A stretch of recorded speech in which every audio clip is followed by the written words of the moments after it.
Olá pessoal, tudo bem?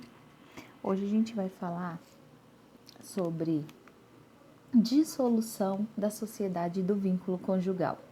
Aula passada nós falamos sobre casamento. Falamos um pouco sobre o processo de habilitação do casamento, sobre as causas impeditivas do casamento, quem pode casar, quais são as pessoas que não podem, quando não podem, quais são os tipos de casamento válido no Brasil. Então, tudo isso a gente já viu nas aulas anteriores. Hoje, nós vamos falar da dissolução da sociedade e do vínculo conjugal, tá? Então, nosso casamento termina por aqui. Vamos lá. Eu vou precisar que vocês unifiquem o nosso Código Civil com a Constituição, lá no artigo 226, parágrafo 6º, tá? Lembrando que o parágrafo 6º do artigo 226, que trata do divórcio, ele foi implementado pela Emenda Constitucional número 66 de 2010. Então, nós precisamos ter ciência de que a Constituição também vai tratar do nosso tema de dissolução da sociedade e do vínculo conjugal, quando implementa no parágrafo 6º do artigo 226 a possibilidade de dissolução do casamento por meio do divórcio, tá ok? Então, nós temos aí também que acrescentar ao nosso estudo, além do Código Civil, a Constituição Federal. E também, em relação ao procedimento, nós vamos estudar o Código de Processo Civil, onde vem falando sobre a ação de divórcio, como é que funciona o procedimento, né? Então, a gente vai ver lá no Código de Processo Civil, entre os artigos 693 a 699, conteúdos que nos interessam, que são aplicados à dissolução da sociedade e do vínculo conjugal, tá ok, turma? Então, vamos lá. Atualmente, com base no Código Civil, nós temos quatro meios que ensejam o término da sociedade conjugal. Ou seja, aliás, vamos estender, né? O término da sociedade e do vínculo conjugal, tá bom? Então, vamos lá. O Código Civil, lá no artigo 1571, ele traz esses quatro meios que ensejam aí o término da sociedade conjugal. Vamos ver quais são esses quatro meios? Eu vou falar primeiro quais são e depois eu vou explicar para vocês cada um deles, tá joia? Então, vamos lá. Primeiro meio, nós temos a morte de um dos cônjuges, tá? Então, a sociedade conjugal termina pela morte de um dos cônjuges. Já adiantando para vocês que nós precisamos relembrar o Código Civil lá no artigo 6º e 7º. Vamos voltar lá para o comecinho do Código Civil. Por quê? Por que eu preciso de retornar? Nós precisamos retornar lá para o comecinho, porque quando o Código Civil, lá na dissolução da sociedade conjugal, ele diz que o término da sociedade conjugal, no inciso primeiro, é pela morte de um dos cônjuges, eu preciso considerar, além da morte efetiva, né, da morte natural, eu tenho que considerar também, gente, a morte presumida, tá? Então, a morte presumida eu vou encontrar lá no artigo 6º e no artigo 7º do Código Civil. E além da morte presumida, eu tenho que considerar também no inciso primeiro a declaração de ausência do artigo 22 ao artigo 39 do nosso Código Civil, tá? Então, cuidado, atentem-se. Quando a gente fala de morte, a gente não vai tratar exclusivamente da morte efetiva, daquela morte natural, tá bom? Então, vamos falar também sobre a morte por meio de presunção e por meio de declaração de ausência, considerando aí no inciso 1º do nosso artigo 1571 do Código Civil. Lá no inciso 2º, nós temos aí o término da sociedade conjugal pela nulidade ou anulação do casamento. Opa, a gente já viu isso, professora, não já? Sim. Na aula passada, a gente falou sobre casamento nulo e casamento anulável. Vamos relembrar um pouquinho? Casamento nulo, vício insanável, atinge literalmente o quê? A ordem pública, né? Vai ferir diretamente a ordem pública. Se eu tenho um vício insanável, eu tenho um casamento nulo, um casamento que não dá para aproveitar.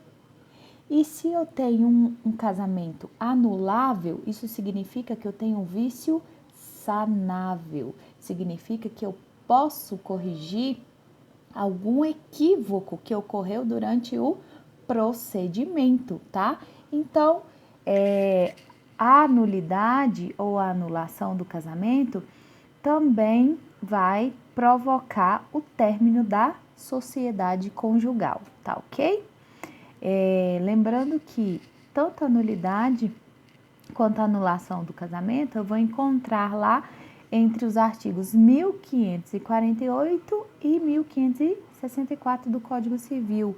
Leiam, tem que ler, casamento é muito importante, é uma das matérias maiores dentro do direito de família, né?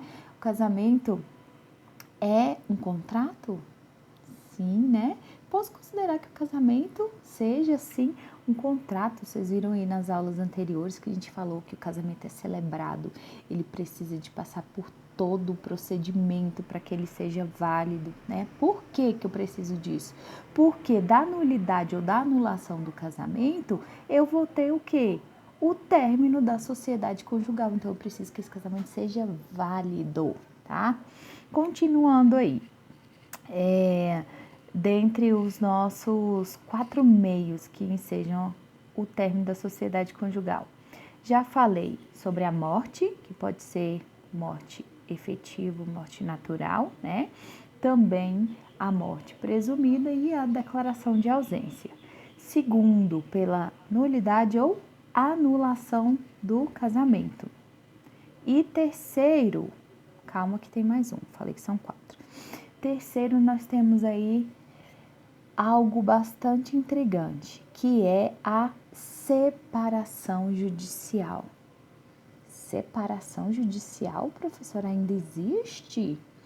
Gente, nós temos aí uma divergência muito grande, tanto em relação à doutrina quanto em relação aos tribunais superiores, por conta da aplicação ou não da saída ou da manutenção da separação judicial do ordenamento jurídico. O que acontece com a separação judicial? Até a emenda constitucional 66 de 2010, a separação judicial era uma fase, né, do divórcio. O que acontece? Os cônjuges, eles deveriam passar pelo procedimento, pelo processo de separação judicial, que deveria ser comprovada aí a separação de fato do casal por mais de 2 anos, por meio de testemunhas, né? Ou que fosse comprovada aí a separação judicial por 1 ano. Então, eu só poderia divorciar se eu tivesse passado por esse procedimento de separação judicial, comprovando esses prazos. Então, a emenda constitucional 66, ela trouxe essa inovação no sentido de afastar essa justificativa, esses prazos, esse procedimento, essa delonga toda, para o término da sociedade conjugal, tá? O que isso significa? Significa que quanto mais rápido terminar, melhor para as partes. Isso significa mínima intervenção do Estado na vida privada, tá? Principalmente se tratando aí em questões relativas a quê? A família, tá? A um direito tão sensível como é o direito de família. Então, gente, nós temos aí ainda, né, essa indagação no ar em relação aí à separação judicial. Qual a diferença entre separação judicial e o nosso quarto meio de término da sociedade conjugal, que é o divórcio? Bom, a separação judicial, gente, ela não vai colocar fim ao matrimônio em si. O que vai acontecer? A separação judicial, ela só vai colocar termo aos deveres de coabitação. Lembra que a gente falou de coabitação na aula passada? Coabitar é o quê? Morar juntos, tá bom? Então, coloca fim aí no dever de coabitação, no dever de fidelidade recíproca. Sim, dever de fidelidade recíproca. Separou judicialmente, acabou o dever de fidelidade recíproca. E termina também o regime de bens, tá? Então, eu tenho aí esse reflexo da separação judicial nesse sentido. Ocorre que quem está separado judicialmente não pode contrair novas núpcias até que se converta essa separação em divórcio, que é efetivamente o meio que se vai colocar término na sociedade e no vínculo conjugal, certo? Eu gostaria que vocês anotassem aí para seguir um recurso extraordinário que está em tramitação no Supremo, tá? É o RE 1167478. RE 1167478.